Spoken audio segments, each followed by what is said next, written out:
ಸುದ್ದಿಸಾಕ್ಷಿ news ಚಾನಲ್ಗೆ ಸ್ವಾಗತ.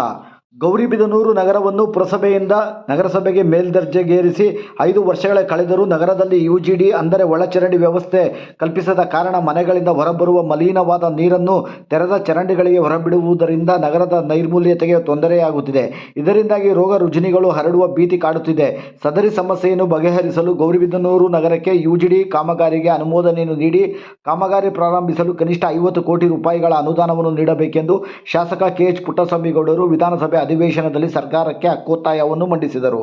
ಶಾಸಕ ಕೆಎಚ್ ಪುಟ್ಟಸ್ವಾಮಿಗೌಡರ ಮನವಿಗೆ ಸ್ಪಂದಿಸಿದ ಸಚಿವ ಬೈರತಿ ಸುರೇಶ್, ಗೌರಿಬಿದನೂರು ನಗರಕ್ಕೆ ಅಗತ್ಯವಿರುವ ಎಲ್ಲ ಸೌಲಭ್ಯಗಳನ್ನು ಶಾಸಕ ಕೆಎಚ್ ಪುಟ್ಟಸ್ವಾಮಿಗೌಡರ ಮನವಿಯಂತೆ ನೀಡುವುದಾಗಿ ತಿಳಿಸಿದರು. ಮತ್ತೆ ಈ ಗೌರಿಬಿದನೂರು ನಗರಸಭೆ ವಿವಿಧ ಯೋಜನೆಗಳ ಅಡಿಯಲ್ಲಿ ಎಲ್ಲ ಮೂಲಭೂತ ಸೌಲಭ್ಯಗಳನ್ನು ಒದಗಿಸಲಾಗಿರ್ತದೆ. ಹಾಗೂ ಮುಂದೆ ದುಡ್ಡು ಯಾವ ತರ ನಮಗೆ ಲಭ್ಯ ಆಗ್ತದೆ ಸಭಾಧ್ಯಕ್ಷರೇ, ಆ ಹಣದ ಲಭ್ಯತೆಗೆ ಅನುಗುಣವಾಗಿ ಇನ್ನೂ ಹೆಚ್ಚಿನದಾಗಿ ಮಾನ್ಯ ಪುಟ್ಟಸ್ವಾಮಿಗೌಡರಿಗೆ ಕೆಲಸ ಮಾಡಿಕೊಡ್ಲಿಕ್ಕೆ ನಾನು ಸದಾ ಸದ್ಯ ಇರ್ತೀನಿ ಸಭಾಧ್ಯಕ್ಷರೇ. ಅವ್ರದ್ದೇನು ಡಿಮ್ಯಾಂಡ್ ಇದೆ ಅದೆಲ್ಲ ಕಂಪ್ಲೀಟ್ ಮಾಡ್ತೀವಿ ಸಭಾಧ್ಯಕ್ಷರೇ.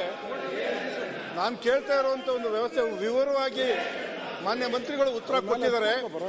ಆದ್ರೆ ನಾನು ಪ್ರಸ್ತಾಪ ಮಾಡ್ತಾ ಇರೋದು ಒಳಚರಂಡಿ ವ್ಯವಸ್ಥೆ ಇಲ್ಲ. ಚಿಕ್ಕಬಳ್ಳಾಪುರ ಜಿಲ್ಲೆಯಲ್ಲಿ ಗೌರಿಬಿದನೂರು ಪಟ್ಟ ಒಂದು ವ್ಯವಸ್ಥಿತವಾದಂತಹ ಪ್ರತಿಷ್ಠಿತಿಯಾದಂತಹ ಒಂದು ನಗರ. ಅದಕ್ಕೆ ಒಳಚರಂಡಿ ವ್ಯವಸ್ಥೆ ಇಲ್ಲ. ನಗರ ಬೆಳೀತಾ ಇದೆ. 1,000 ಎಕರೆಯಲ್ಲಿ ಇಂಡಸ್ಟ್ರಿಯಲ್ ಲೇಔಟ್ ಬರ್ತಾ ಇದೆ. 1 ಲಕ್ಷ ಜನಸಂಖ್ಯೆ ಪಟ್ಟಣ 1 ಲಕ್ಷಕ್ಕೆ ಮೀರ್ತದೆ. ಅಲ್ಲಿ ಒಳಚರಂಡಿ ವ್ಯವಸ್ಥೆ ಇಲ್ಲದೆ ಇರೋದ್ರಿಂದ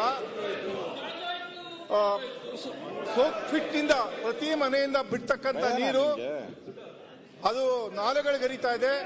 ಮಳೆ ನೀರಿನ ಚರಂಡಿಗಳಿಗೆ ಹರಿತಾ ಇದೆ.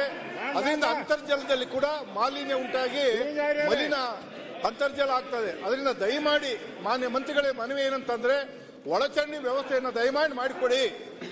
ಅದಕ್ಕೋಸ್ಕರ ಒಂದು 50 ಕೋಟಿನಾದ್ರು ಬಿಡುಗಡೆ ಮಾಡಿ ನಮ್ಮ ನಗರಕ್ಕೆ ಒಳಚರಂಡಿ ವ್ಯವಸ್ಥೆ ಮಾಡಿಕೊಡಿ ಅಂತ ಮಾನ್ಯ ಮಂತ್ರಿಗಳಲ್ಲಿ ನಾನು ಮನವಿ ಮಾಡ್ಕೊತಾ ಇದ್ದೆ ಅಧ್ಯಕ್ಷರೇ. ಸಭಾಧ್ಯಕ್ಷ ಈಗಾಗಲೇ ಕುಡಿಯೋ ನೀರಿಗೆ